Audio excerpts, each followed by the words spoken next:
vamos a abordar esta tarde, señales de sangre, ¿vale? Vamos a leer la lectura de Ezequiel, capítulo 24, verso del 1 al 24 y Éxodo 2, 1, 6. Dice así: Vino a mí palabra de Jehová diciendo: Hijo de hombre, he aquí que yo te quito de golpe el deleite de tus ojos. No endeches, ni llores, ni corran lágrimas por tus mejillas. Reprime el suspirar, no hagas luto de mortuorios, ata tu turbante sobre ti y pon tus zapatos en tus pies, y no te cubras con rebozo ni comas pan de enlutados. Hablé, dice Ezequiel, al pueblo por la mañana. Dice, y a la tarde murió mi mujer, y a la mañana hice como me fue mandado. Y me dijo el pueblo: ¿no nos enseñarás, Ezequiel, qué significan para nosotros estas cosas que haces? Y yo les dije: la palabra de Jehová vino a mí diciendo: di a la casa de Israel, así ha dicho Jehová el Señor. He aquí, yo profano mi santuario, la gloria de vuestro poderío, el deseo de vuestros ojos y el deleite de vuestras almas. Y vuestros hijos y vuestras hijas que dejasteis caerán a espada. Y haréis de la manera que yo hice, no os cubriréis con rebozo, ni comeréis pan de hombres en luto. Vuestros turbantes estarán sobre vuestras cabezas y vuestros zapatos en vuestros pies. No endecharéis ni lloraréis, sino que os consumiréis a causa de vuestras maldades y gemiréis unos contra otros. Y atended a esta frase porque esta es la médula del mensaje. Verso 24 dice: y Ezequiel os será por señal. Y Ezequiel os será por señal. Ahora entenderéis el título del sermón: señales de sangre. Y Ezequiel os será por señal. Ahora vamos al libro del Éxodo, capítulo 2, verso del 1 al 6. Un varón de la familia de Leví fue y tomó por mujer a una hija de Leví, la que concibió y dio a luz un hijo, y viéndole que era hermoso, le tuvo escondido 3 meses. Pero no pudiendo ocultarle más tiempo, tomó una arquilla de juncos y la calafateó con asfalto y brea, y colocó en ella, en la canasta, al niño y lo puso en el carrizal a la orilla del río Nilo. Y una hermana suya se puso a lo lejos para ver lo que acontecería. Y la hija de Faraón descendió a lavarse al río, y paseándose sus doncellas por la ribera del río, vio ella la arquilla en el carrizal y envió una criada suya a que la tomase. Y cuando la abrió, atención, vio al niño, la princesa, y he aquí que el niño, está hablando de Moisés, lloraba. Y teniendo compasión de él, dijo: de los niños de los hebreos es este. Amén a la palabra del Señor. Una lectura larga, pero muy necesaria que la hiciera para abordar el tema que tengo que abordar. Veréis.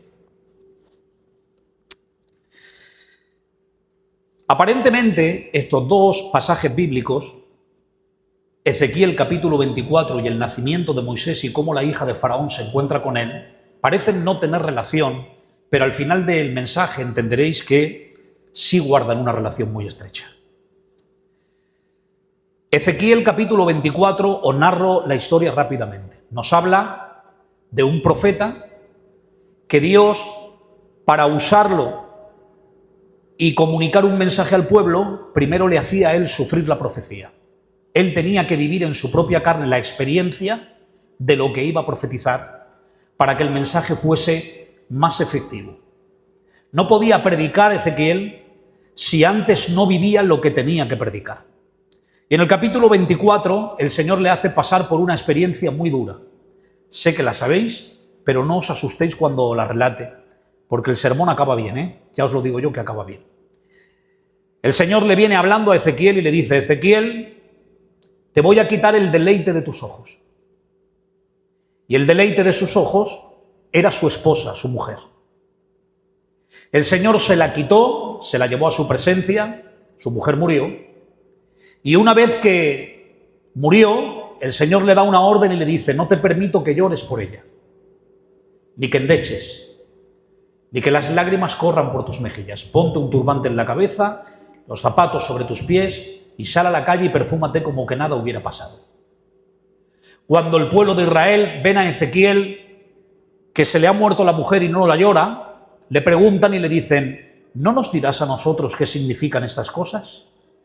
Y entonces viene la palabra del Señor a través del profeta y les dice algo más o menos así: de la misma manera que Dios me ha quitado mi esposa y no me permite llorar, Dios os va a quitar a vosotros también el deleite de vuestros ojos. El deleite de los ojos de Israel era el templo de Jerusalén. Los babilonios vinieron y lo arrasaron. Y Dios lo quitó por un motivo que ahora trataré de explicar. Empezaré diciendo que en el verso 15 y 16 dice así: vino a mí palabra del Señor diciendo, hijo de hombre, he aquí que yo, atención, ¿cuánto me ha hablado el Señor esta mañana con este mensaje?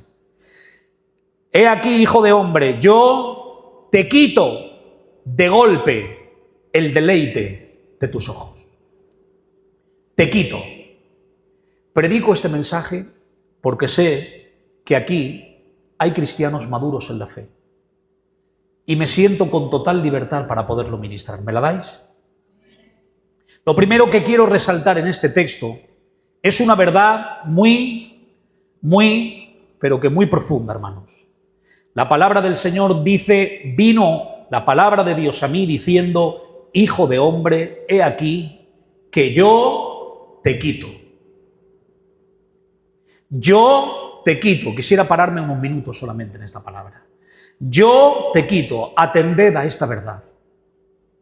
Abrid bien los oídos, aunque esto no sea popular, que sé que no lo es. El Dios de la Biblia, el Dios que os predicamos cada tarde, no siempre viene a darte. Muchas veces viene a quitarte. He aquí que yo te quito. Te pregunto, respóndete a ti mismo con sinceridad, que yo creo que vas a sentir con un amén. ¿Te consideras un hijo de Dios? ¿Consideras que Dios es tu Padre Celestial? ¿Es Cristo no solo tu Salvador, sino también se ha convertido en tu Señor, en el dueño de tu vida? ¿Es así? ¿Crees que todo lo que tienes, te lo ha dado Dios? Porque si es así, si crees que todo lo que tienes le pertenece a Dios, de la misma manera que Dios te lo dio, cuando Él quiera, en su soberana voluntad, puede quitártelo. Este mensaje no es emocionante, pero es muy verdadero. Escuchad, porque termina bien, Ya os lo digo yo que termina bien. El Dios de la Biblia da. A mí me ha bendecido el Señor mucho, con un trabajo, con el pan que pone cada día en mi mesa, con la mujer que el Señor me dio, que me acompaña como una mujer idónea, con los hijos que son dos bendiciones de Dios, con el ministerio que el Señor me dio para servir en su obra. El Señor me ha bendecido con una familia preciosa, con el don de la salvación, pero entiendo que el Dios que da, también quita. Lo dijo Job, cuando el Señor le quitó todo lo que tenía porque eran bendiciones de Dios. Job dijo esta palabra, capítulo 1, verso 21. Jehová dio y Jehová quitó, sea bendito su nombre. Glorificó a Dios cuando Dios le quitó, no solamente cuando le dio. Hermanos, Job reconoció que Dios no solo tiene el poder de dar, no solo tiene el poder de dar bendiciones, también tiene el poder de quitarlas. Y cuando Dios quita bendiciones, lo hace por un propósito mayor. Oh, gloria sea al Señor, hermanos. Voy a empezar a predicar, no he empezado todavía. Escuchadme. El Dios que solo viene a dar y nunca viene a quitar, no es el Dios de la Biblia. Es un Dios fabricado por la imaginación de los hombres. El Dios que Ciudad Jardín tiene, te da y cuando considera que una cosa te perjudica, te la quita. El Dios de la Biblia da y el Dios de la Biblia quita. Y escuchadme bien, si el Dios que te predico te lo presento como un Dios que da, pero que nunca te quita, ese Dios es un Dios falso y yo soy un impostor y un falso predicador. Porque la Biblia me enseña que Dios es soberano para dar y también para quitar. Adelante, Manolo. Dile al que tienes a tu lado, Dios da y Dios quita. Escuchad bien esta palabra, hermanos. Abrazadla en vuestro corazón. Que caiga con peso en vuestra alma. Que sea una verdad que se haga carne en nuestra vida cristiana. Porque no son frases fabricadas que son populares, pero son frases que en un momento determinado de tu vida te pueden salvar literalmente la vida. Escuchad, la gente suele ver la mano de Dios en lo que le da, pero no ven la mano de Dios en lo que les quita. Y si supiéramos lo que nos bendice Dios cuando nos quita cosas. No sabemos cuánto nos bendice Dios con lo que nos quita. Digo más, a veces la mayor de las bendiciones de Dios no es lo que te da, sino lo que te viene quitando. No es lo que te concede, sino lo que te niega. Te bendice Dios cuando te niega peticiones. Y cuando Dios quita algo, siempre, y siempre lo vuelvo a reiterar, lo hace por tu bien y por un propósito mayor. A veces nos duele lo que el Señor nos quita, porque los que nos viene quitando es algo que en nuestro corazón amamos, pero lo hace porque perjudica tu salud espiritual. Miren, hay cosas que Dios no te las quita para dañarte, como he dicho, sino para sanarte. No para dañarte, sino para sanarte. Muchas veces lo que tenemos puede ser perjudicial para nuestra salud espiritual. Y Dios tiene que venir quitándote y no dándote, porque eso que te quita protege tu salud espiritual, te hace más dependiente, te hace un pobre en el espíritu. Hablábamos con el hermano Ramón acerca de este texto. Bienaventurados los pobres en espíritu. ¿Y de dónde te sacas esto, pastor? La Biblia está lleno de esto. Te voy a poner algunos ejemplos. Dios le quitó a José la compañía de su familia 14 años. Se la quitó Dios. Sí, se la quitó Dios. Vendido por sus hermanos, acusado injustamente, encarcelado siendo inocente. Y todo esto lo hizo Dios con un propósito mayor, que José al final se convirtiera en el segundo que mandara en Egipto después de Faraón, y cuando viniera el hambre a la tierra de Israel, Israel fuera preservado como nación para no morir de hambre. Si Dios no permite esto en José, que fuera vendido, acusado injustamente, metido en la cárcel, llevado a Egipto y que fuera el segundo en Egipto por debajo de Faraón, Israel hoy no existiría, hubiéramos muerto de hambre ante aquella hambruna. Pero cuando bajaron sus hermanos, él le dijo: soy yo, José, no temáis, porque vosotros pensasteis mal contra mí, pero Dios lo encaminó para bien. Y es que incluso con lo que Dios te quita, lo encamina Dios para tu bien y para su gloria. Yo lo creo esta verdad con todo su corazón. A Moisés Dios le quitó el palacio. No estaba cómodo Moisés en el palacio, con sus grandes manjares, sus banquetes suculentos, sus ropas engalanadas, pero el Señor le quitó el palacio y se convirtió en fugitivo durante 40 años en el desierto. Y todo esto lo hizo Dios por un propósito mayor. ¿Para qué? Para convertir a Moisés en el libertador de Israel. No hubiera habido un libertador que libertara a Israel si Dios no le quita el palacio y lo convierte en fugitivo. Te voy a dar un texto ahora que es brutal, abrázalo. Dice el libro de Hechos capítulo 8 y verso 1. En aquel día, está hablando de la iglesia cuando empezó a dar sus primeros pasos en Jerusalén. En aquel día dice: hubo gran persecución contra la iglesia que estaba en Jerusalén, y todos fueron esparcidos por las tierras de Judea y de Samaria. Es decir, la iglesia estaba cómoda en Jerusalén. Aquí estamos cómodos, predicamos el evangelio, pero Dios, a través de la muerte del mártir Esteban, levantó en Jerusalén una persecución contra los cristianos que les quitó la comodidad para que se extendieran por toda Judea y Samaria. ¿Os acordáis de lo que el Señor le dijo a los apóstoles? No os toca a vosotros saber los tiempos o las sazones que el Padre puso en su sola potestad, pero recibiréis poder cuando haya venido sobre vosotros el Espíritu Santo. ¿Y qué les dice? Me seréis testigos en Jerusalén, en Judea, en Samaria y hasta lo último de la tierra. La iglesia en aquel tiempo solo era testigo de Cristo en Jerusalén, pero no en Samaria ni en Judea. Para sacarlos de la comodidad de Jerusalén y que predicara la iglesia en Judea y Samaria, Dios tuvo que quitarles la comodidad, la seguridad y levantar una persecución. A veces Dios nos quita la comodidad en nuestros hogares para que podamos hacer la voluntad de Dios y extender el evangelio. Oh, hermanos, Dios nos bendice con lo que nos quita. Escuchad bien, no te engañes. Que nadie te engañe. El Dios de la Biblia da, pero también quita.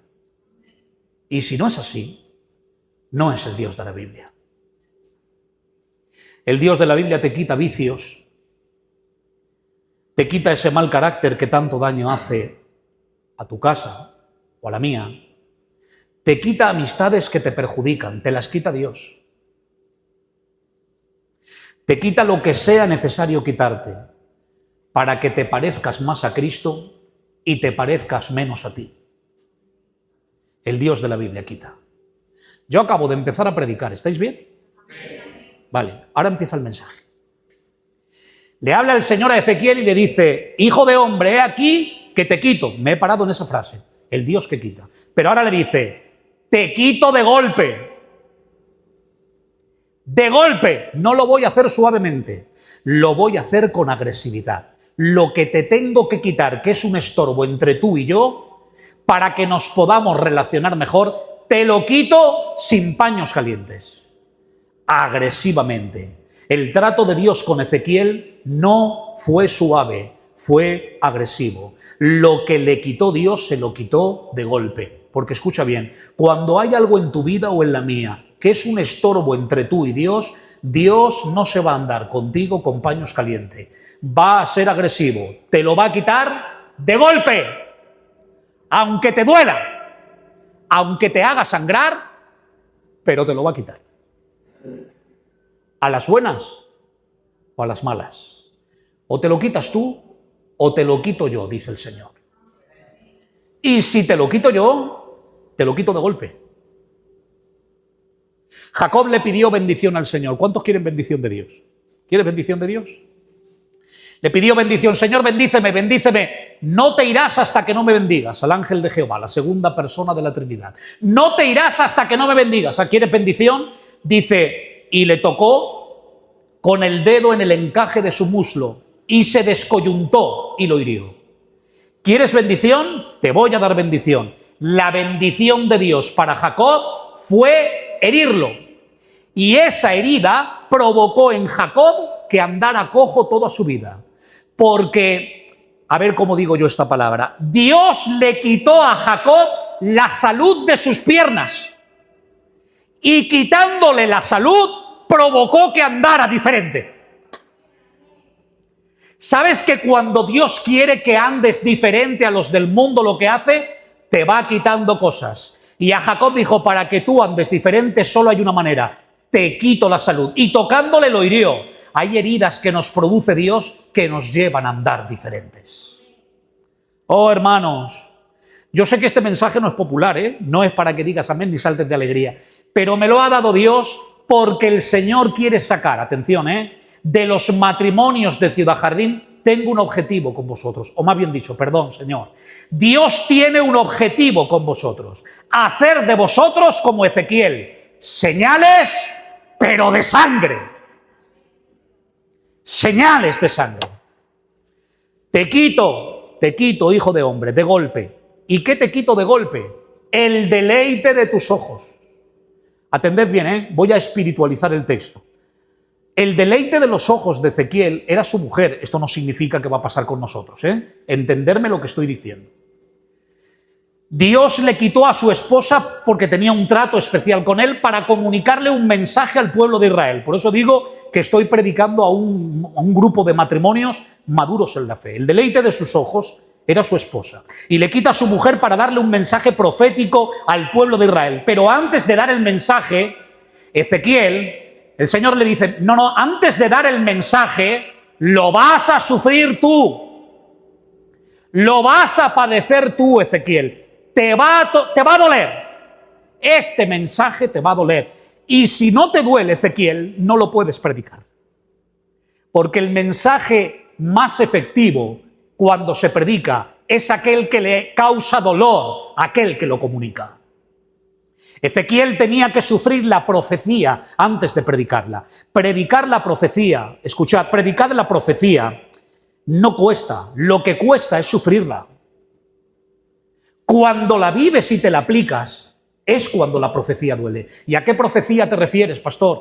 A esa de Así te dice el Señor. Vaya por delante que yo creo en las profecías de Dios, en las profecías de Dios, no en los profetillas estos del 3 al 4, con profecías de talla única y de licra que se adaptan a todas las vidas. Así dice el Señor. Me ha dicho Dios que aquí hay un diabético.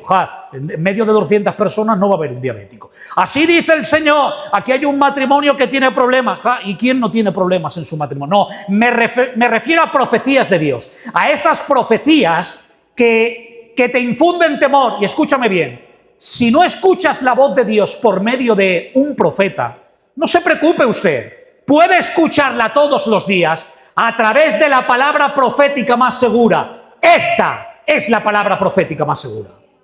La Biblia. Alguien dijo, ¿quieres oír la voz de Dios? Lee la Biblia. ¿Quieres escucharla audiblemente? Léela en voz alta. La Biblia es la palabra profética más segura. Y Ezequiel tenía que sufrir la profecía antes de predicarla. Escuchad bien, porque creo que aquí el sermón toma otro giro importante, aunque voy a hacer un paréntesis aquí. Sufrir la profecía. Cuando hablo de profecía me refiero a la palabra. Sufrir la palabra. Sufrirla. No solo enseñarla, no solo leerla, sufrirla. Te quito de golpe el deleite de tus ojos. Mira, hay un versículo en la Biblia que lo he leído muchas veces y lo hemos predicado otras cuantas. Te va a sonar porque lo has escuchado muchas veces. Dice el apóstol Pablo a Timoteo en 2 de Timoteo 4:3. Timoteo, porque vendrá un tiempo, quiere decir que en el tiempo de Pablo todavía esto no había sucedido, Félix. Dice, vendrá un tiempo cuando no sufrirán la sana doctrina. Estamos hablando de sufrir la profecía. Esto lo dijo Pablo hace más de 2020 años. Va a venir un tiempo, Timoteo, cuando los cristianos no querrán sufrir la sana doctrina. Y añade, sino que teniendo comezón de oír, se amontonarán maestros conforme, no a la palabra, sino conforme a sus propias concupiscencias. Dejarme ir por partes porque este texto es brutal. Hermanos, ha llegado este tiempo. Lo que profetizó Pablo hace 2000 años, Mariano, ha llegado. Estamos viviendo una de las peores épocas del cristianismo, hermanos míos. Siempre Dios tiene un remanente fiel en cada local, en cada iglesia y en la iglesia universal. Lo creo con todo mi corazón. Hay una iglesia en mayúscula dentro de la iglesia en minúscula. Hay una iglesia verdadera dentro de la iglesia no verdadera. Pero lo que quiero tratar de decir es que lo que dijo Pablo se está cumpliendo en el siglo XXI. Y ahora cuando yo vaya identificándolo, ustedes se alinearán conmigo y estarán de acuerdo. Dice, va a llegar un tiempo, Timoteo, cuando la gente no va a querer sufrir la sana doctrina. Lo que está diciendo Pablo es lo siguiente: va a llegar un tiempo cuando la gente lo único que va a querer es saber la sana doctrina, pero no sufrirla. Y este es ese tiempo, el tiempo donde la gente quiere saber la teología como un movimiento de púlpito, pero no sufrir la sana doctrina. Y tengo una noticia, hermanos. La sana doctrina de la palabra de Dios no solo está escrita para ser sabida, está escrita para ser vivida y en consecuencia ser sufrida. La sana doctrina se sufre. Se sufre. Dile al que tienes a tu lado algo que no va a ser popular y así te alineas conmigo. Dile al que tienes al lado, te va a doler. Ser una señal de Dios como Ezequiel, te va a doler. Te va a doler.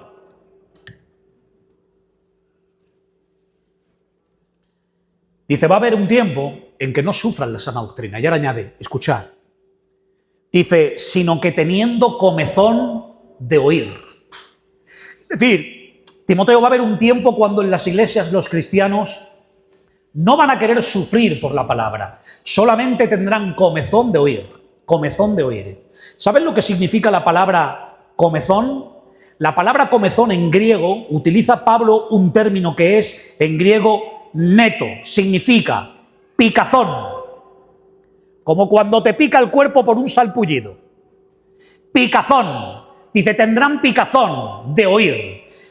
Significa cosquilleo. Te pongo una ilustración. Es como alguien que tiene picazón en la piel por un salpullido y en lugar de buscar una medicina para sanarse del sarpullido, lo que hace es arrascarse para aliviarse del picor momentáneamente. Estamos en ese tiempo. Ha llegado el tiempo donde en las iglesias pasa esto. La gente tiene picazón de oír algo nuevo.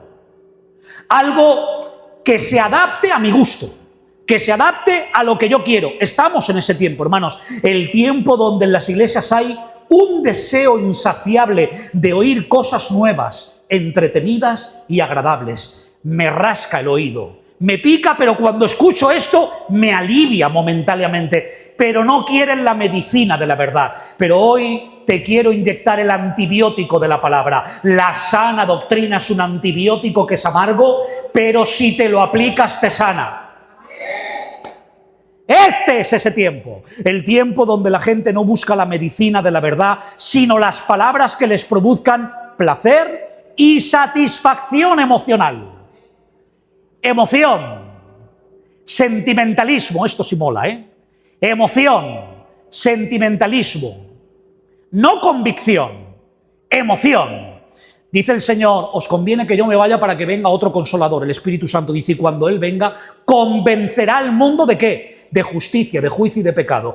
Es decir, la obra del Espíritu Santo, o una de las principales obras del Espíritu Santo en la tierra, es la siguiente: convencerme de justicia, de juicio y de pecado. Convencer al mundo de que es pecador. Ese es el trabajo del Espíritu. Hoy se ha intercambiado el papel. Hemos tomado al Espíritu y estamos tratando de monopolizar, ¿no? Para que haya emoción. Y el Espíritu no quiere emoción, quiere convicción.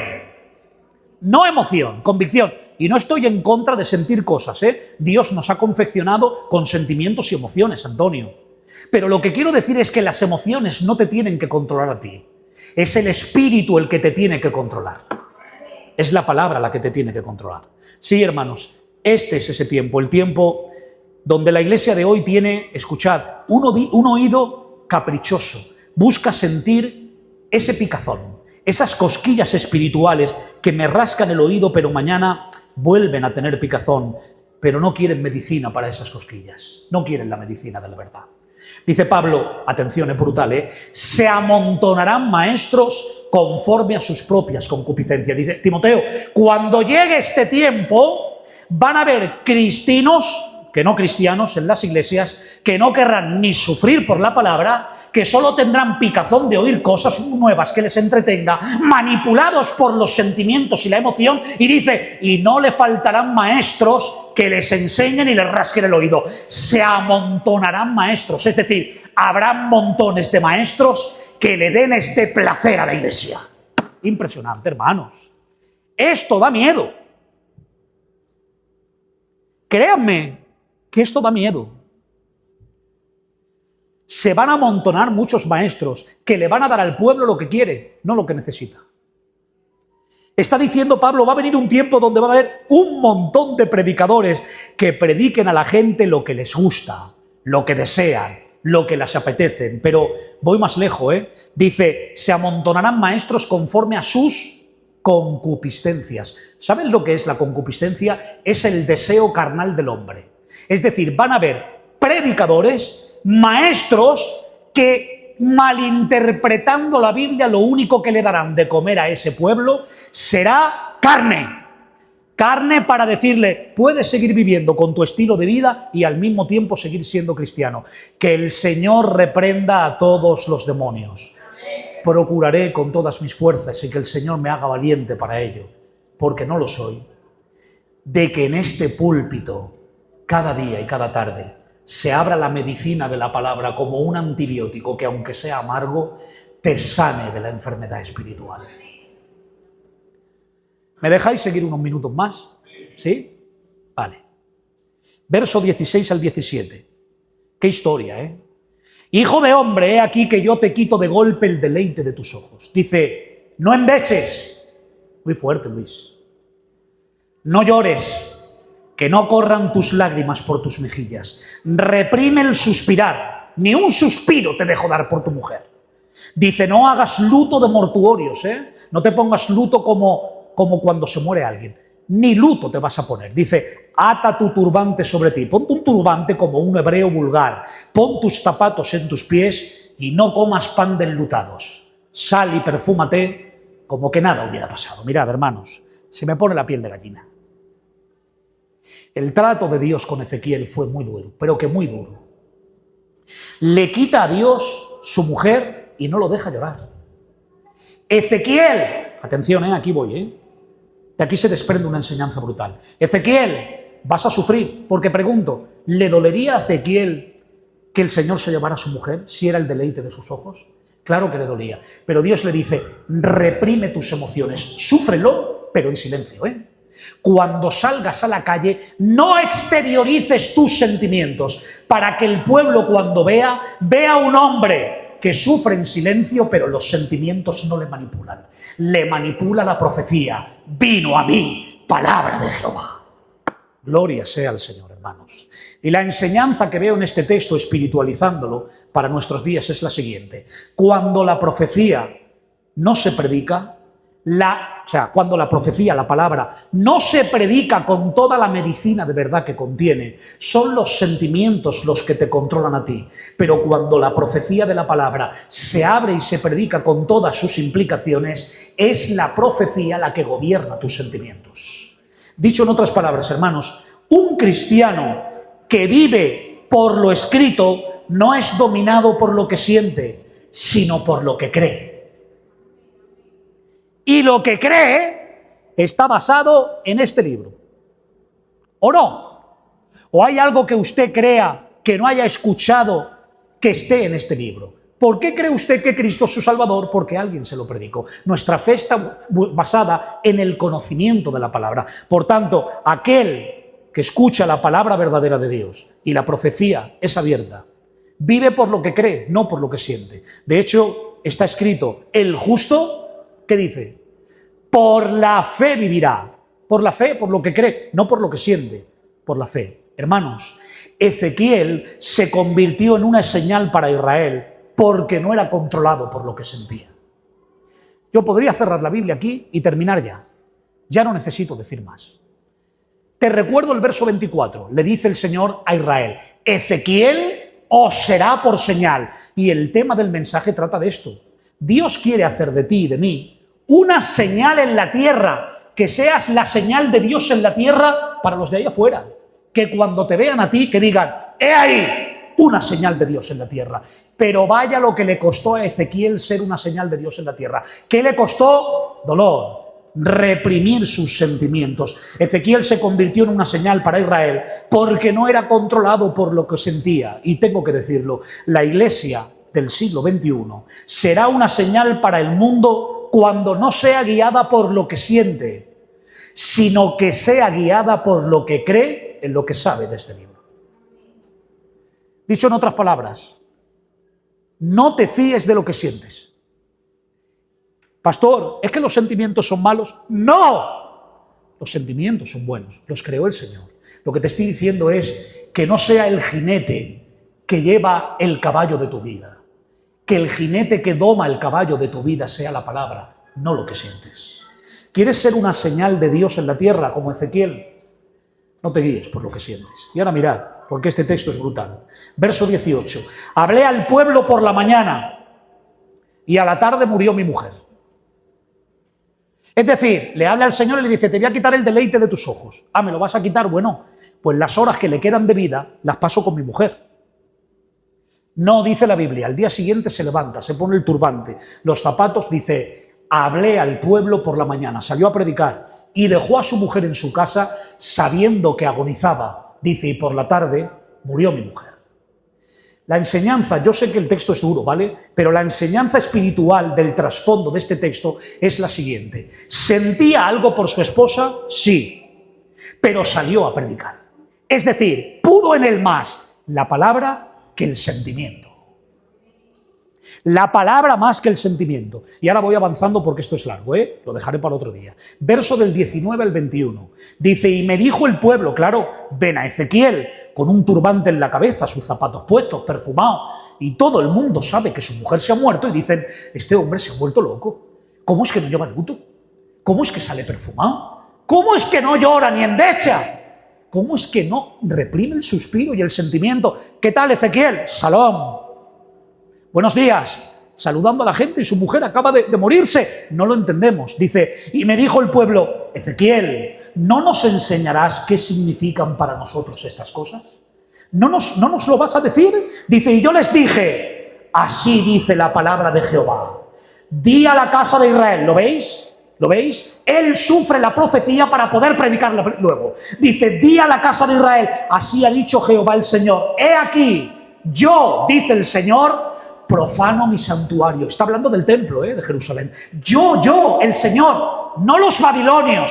Los babilonios son una herramienta en la mano de Dios. Soy yo el que los trae de Babilonia para destruir el templo. Yo profano mi santuario. La gloria de vuestro poderío, el poder de Israel, era su templo. Ahí tenemos el templo, tenemos el altar, los sacerdotes, cómo cogen el cordero y lo degüellan, cómo la sangre es derramada por el altar de bronce. Su poderío era su templo, el centro de la religión de Israel. Y ahora dice, el deseo de vuestros ojos, atención, y el deleite de vuestra alma. Está hablando del templo. Utiliza la misma palabra, deleite, que usó Dios para quitarle a Ezequiel a su esposa, la usa para profetizarle al pueblo y decirle, tu deleite, el templo, te lo voy a quitar a ti también. Impresionante, hermanos. A Ezequiel le quita el deleite de sus ojos, quitándole su esposa, para darle un mensaje a Israel. Pero a Israel le quita el deleite de sus ojos, que era el templo de Jerusalén. Y Dios profetiza por medio de Ezequiel y Jeremías que los babilonios destruirían el templo. Pero eran instrumentos en las manos de Dios. Y ahora la pregunta es la siguiente, atended bien a esto, porque yo cuando lo he recibido del Señor, a mí me ha impactado mucho.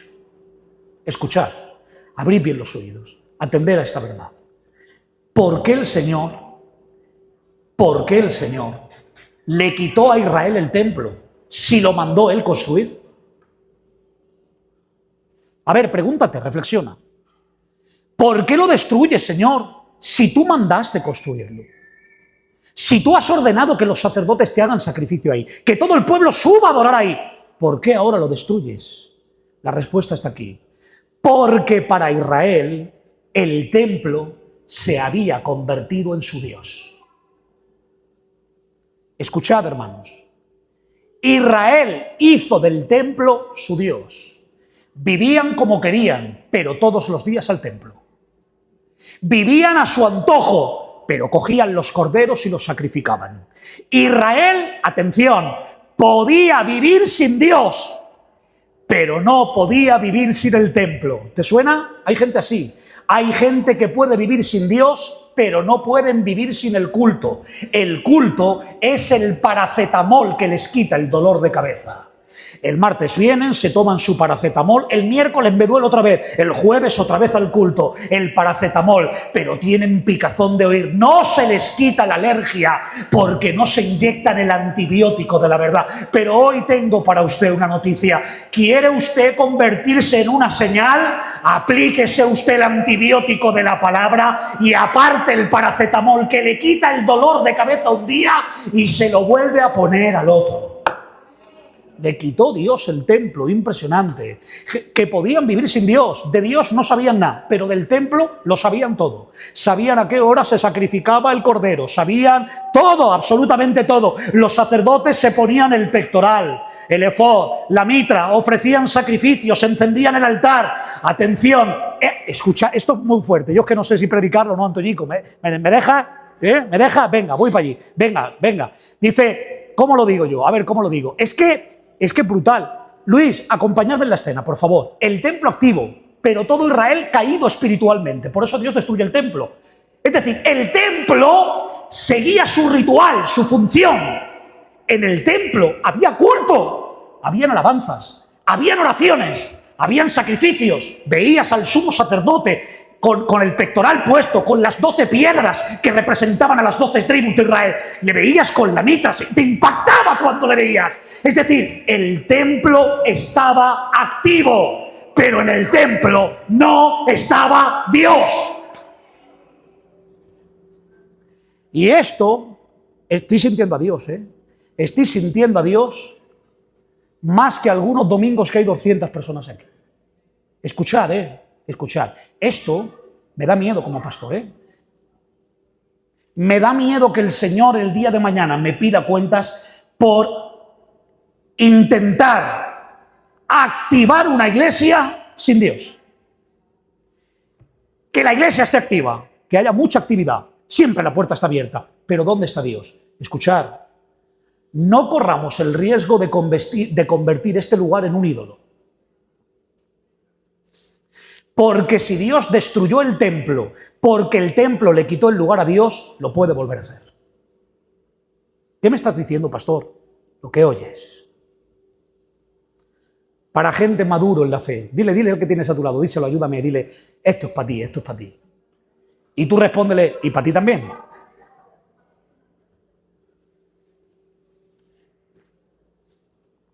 Este mensaje es para gente madura en la fe, hermanos. Recibírmelo como vuestro pastor. Deseo vuestro bien. No quiero ser duro por el hecho de serlo. Desearía con todo mi corazón que el Señor cambiara mi mensaje, que me diera un mensaje más popular, pero no lo tengo. Tengo lo que Dios me da y voy a tratar de ser como Ezequiel, aunque en 100 vidas que viviera no le llegaría a la suela del zapato. Voy a decir como dijo Ezequiel, así dice el Señor. Miren, esto es para cristianos crecidos en el Señor, para los que quieren ser, como Ezequiel, una señal de Dios en la tierra. Si para Ezequiel su esposa le quita el lugar a Dios, Dios le quita la esposa. Si para Israel el templo es más importante que Dios, Dios destruye el templo. Y ahora lo aplicamos. Todo aquello que en tu corazón y en el mío le quite el lugar a Dios, se convierte en un ídolo. Cuidado con los ídolos del corazón. Cuida tu corazón. Cuidado con los ídolos del corazón. Porque hoy el Señor te habla a ti y a mí y te está diciendo como una advertencia, ¿te los quitas tú a las buenas o te los quito yo a las malas? Y te lo quito como lo dice como Ezequiel, de golpe, sin paños calientes, agresivamente. Ezequiel, pues, os será por señal. Verso 25, voy acabando. La señal de Dios para Israel, Ramón, era Ezequiel. Hay un texto en la Biblia, Antonio, que dice, los judíos piden señales, dice Pablo, y los griegos buscan sabiduría. ¿No dice eso, Mariano? Señales, señales, señales, señales, señales. Aquí la palabra señal en hebreo también significa prodigio, portento, milagro. Es decir, Ezequiel os será por milagro. El prodigio de Dios en la tierra era Ezequiel. El milagro de Dios en la tierra era Ezequiel. La señal de Dios en la tierra era Ezequiel. ¿Es que no vemos milagros? ¿Está usted seguro? Siempre que vea usted a un cristiano que sufre en silencio y los sentimientos no lo controlan, sino la palabra, está viendo usted una gran señal. La señal de Dios en la tierra son los cristianos que sufren la palabra.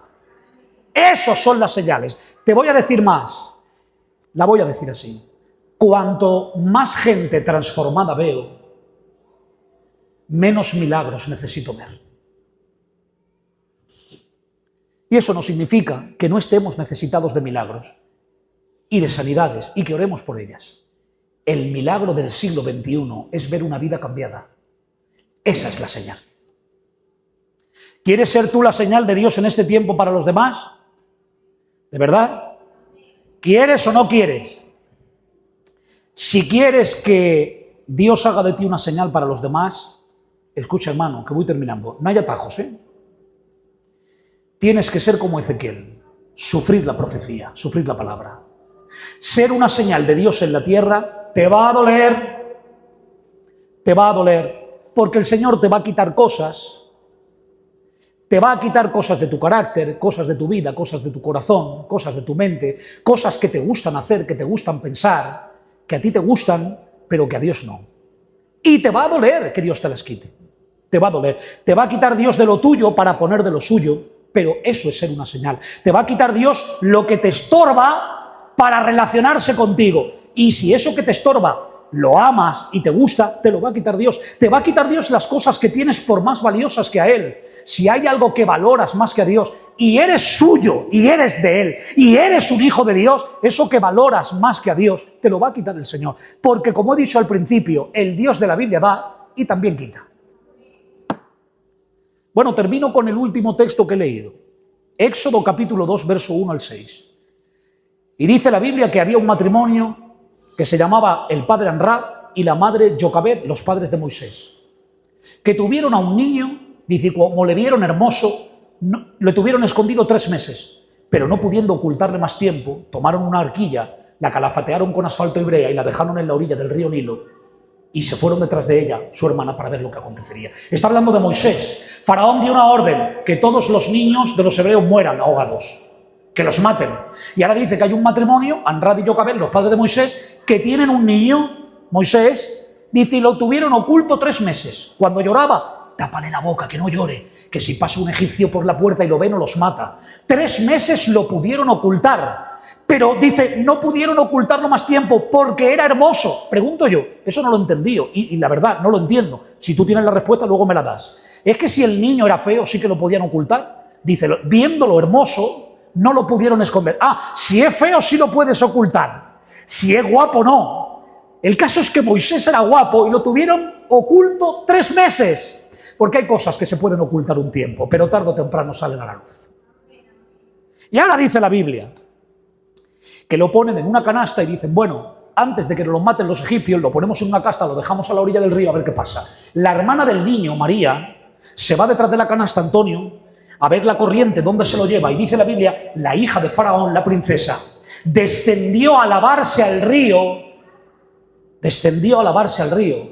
y vio la canasta. Y al lavarse, vio la canasta. A ver si lo coges. Y al lavarse, vio al niño. Y al lavarse, se encontró con el Salvador, con el libertador de Israel. ¿Lo coges? Quien no se lava y se limpia, no se encuentra con el niño. Está escrito, un niño nos es nacido, hijo nos es dado, y el principado sobre su hombro. Está hablando de Cristo la profecía. El niño es Cristo, es el Salvador. La princesa se encontró con él porque descendió a lavarse. ¿Quieres encontrarte con el Salvador? Hay que lavarse. Hay que limpiarse. Y ahora dice, y aquí va el broche final del mensaje. Cuando llega allí dice, abrió la canasta y he aquí que el niño lloraba y dijo la princesa, de los niños de los hebreos es este. Te pregunto, ¿te has preguntado alguna vez cómo la princesa se dio cuenta e identificó que el niño era de los hebreos? ¿Cómo lo supo, Mariano? ¿Cómo lo supo que era el niño de los hebreos? Claro, en la película de los 10 mandamientos te aparece en la escena a Moisés, el niño que ve en la película, y aparece un manto rojo y negro, que era un manto que usaban los hebreos. Y al ver el manto, ella identificó, por las mantillas que lleva, es de los hebreos. Pero eso no lo dice la Biblia, eso lo dice Hollywood en la película. ¿Cómo se dio cuenta la princesa que era un niño hebreo si tenía 3 meses? ¿En qué se diferenciaba de un egipcio? Si los dos son orientales, tienen la piel morena. Si era moreno, igual que los egipcios. ¿En qué lo notó? ¿En qué? ¿Qué lo distinguía de los demás? ¿La canasta? Habían egipcios que también sabían calafatear asfalto y brea para hacer canastas. ¿Qué lo distinguió? Esto lo predico en la reunión de matrimonios. Y a lo mejor no en una iglesia, hermanos míos, por pudor, ¿vale? Lo digo con mucho respeto a vuestra cara. Había una señal que tenía Moisés que no tenían los egipcios. Una. ¿Queréis saber cuál es? ¿La quieres saber, sí o no? Está escrita, Génesis 17:9. Esto se lo ordenó Dios a Abraham antes de que Moisés naciese. Le dijo Dios a Abraham, Abraham, tú guardarás mi pacto. Tú y tu descendencia después de ti por tus generaciones. Este es mi pacto que guardaréis, la casa de Israel. Atención, será circuncidado todo varón de entre vosotros. Circuncidaréis pues la carne y será por señal del pacto entre mí y vosotros. A la edad de 8 días será circuncidado todo varón. Lo digo con mucho respeto a vuestra cara. La princesa bajó abrió la canasta, vio al niño y cuando lo desnudó, miró y dijo: este es de los hebreos. Porque los egipcios no estaban circuncidados, pero los hebreos había una señal que los distinguía de todos los demás. ¿Y saben cuál era? La señal de la circuncisión. Y lo digo con mucho respeto a vuestra cara, no hace falta que entre en detalles porque sabéis de lo que estoy hablando. El Señor hizo un pacto con Abraham y le dijo: Abraham, cuando todo niño nazca de una mujer hebrea, al octavo día, no antes, ni el 7 ni el 9, al octavo lo tendrás que circuncidar. Y cuando yo vea la señal, esto será por señal entre mí y vosotros. ¿Entendéis ahora por qué este pasaje está relacionado con el de Ezequiel? Ezequiel os será por señal. Y la circuncisión, que era una señal entre Dios y su pueblo. Escucha bien. ¿Saben por qué? Te lo voy a decir de paso porque esto es brutal, Esto yo no lo sabía y es brutal. ¿Saben por qué el Señor le dijo a Abraham: tendrás que circuncidar al niño al octavo día? No el 7, ni el 1, ni el 5, ni el 9. ¿Saben por qué al octavo día? Lo podéis buscar en internet, está comprobado científicamente que cuando un niño nace, los niveles de vitamina K son muy bajos. Esta vitamina es esencial para la coagulación de la sangre. Es a partir del octavo día cuando el bebé alcanza el nivel más alto de una proteína que se llama así, a ver si lo digo bien, protrobombina, una proteína que evita las hemorragias. En aquel tiempo, cuando Dios le habló a Abraham, Abraham no sabía que esa proteína existía, pero hoy en el siglo XXI lo sabemos. Te voy a decir más, hermanos.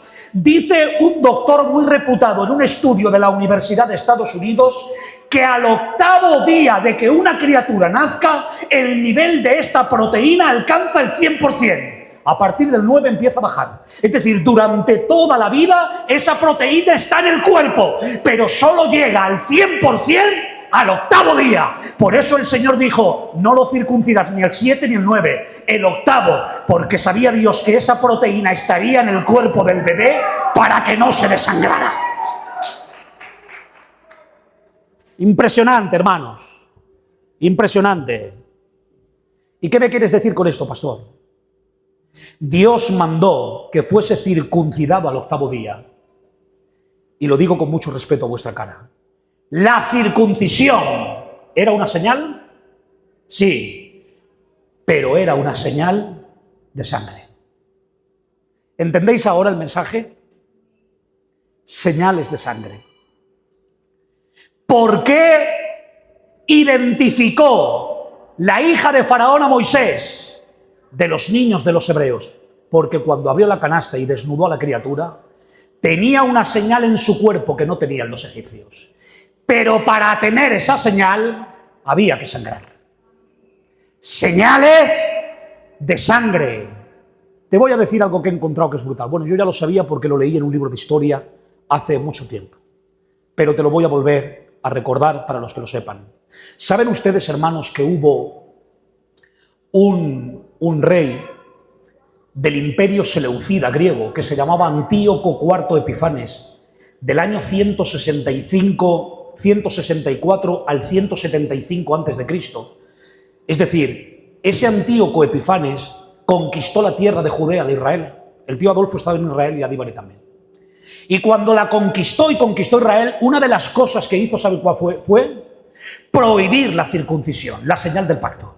La prohíbo, como esta tierra la he conquistado yo, mandó a todo su ejército que cuando nazca un niño hebreo, que las madres no lo circunciden. ¿Saben por qué no quería que lo circuncidaran? Porque cuando lo circuncidaban, hacían sangre y costaba llorar. Y dicen: no me gusta que se escuchen los llantos de cada niño todos los días en la tierra de Judea. Cuando un niño nace, tengo que escuchar llorar. Así que no se circuncide nadie. Intentó que nadie se circuncidara y esto provocó la revuelta de los macabeos. Se levantaron los macabeos en una guerra de 37 años contra el imperio seleucida para intentar conquistar la independencia de Judea porque querían seguir sangrando. ¡Impresionante!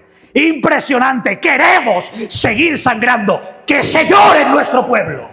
que se siga escuchando el llanto, que nadie prohíba el llorar. Te lo voy a interpretar. Hoy hay un evangelio de epidural. El espíritu de Antíoco Epifanes se está infiltrando en las iglesias y queremos que presentar un evangelio con epidural, con anestesia, que nadie llore, que el evangelio no duela, que no cueste sangre. Pero hoy tengo para ti una noticia. ¿Quiere usted ser una señal? Pues no tengo otra. Si quieres la señal, tendrás que sangrar. Te va a doler. Te va a doler. Te va a doler. Te va a costar sangre. Ahora sí acabo, porque yo tengo aquí apuntes para poder estar hablando 2 horas más, pero lo cierro ya. La semana que viene, si Dios quiere, continuamos. Escucha bien. El Señor le dijo a Israel: Ezequiel os será por señal. Y la señal de Moisés era la circuncisión. Aclaro, cuando hablo de circuncisión, esto no tiene que ver con nosotros, Esto tiene que ver con el pueblo de Israel. Fue una señal del pacto de Dios con Israel. La circuncisión nuestra es mucho más profunda. Dice Pablo: vuestra circuncisión, la de los gentiles, la de la iglesia, sea la del corazón. Es decir, la circuncisión de un judío hacía sangrar la carne. La circuncisión de la iglesia de Cristo hace sangrar el corazón. ¿Por qué? Porque cuando te aplicas la profecía, sangras. ¿Quiere usted ser una señal? Le va a doler. Cierra tus ojos al Señor.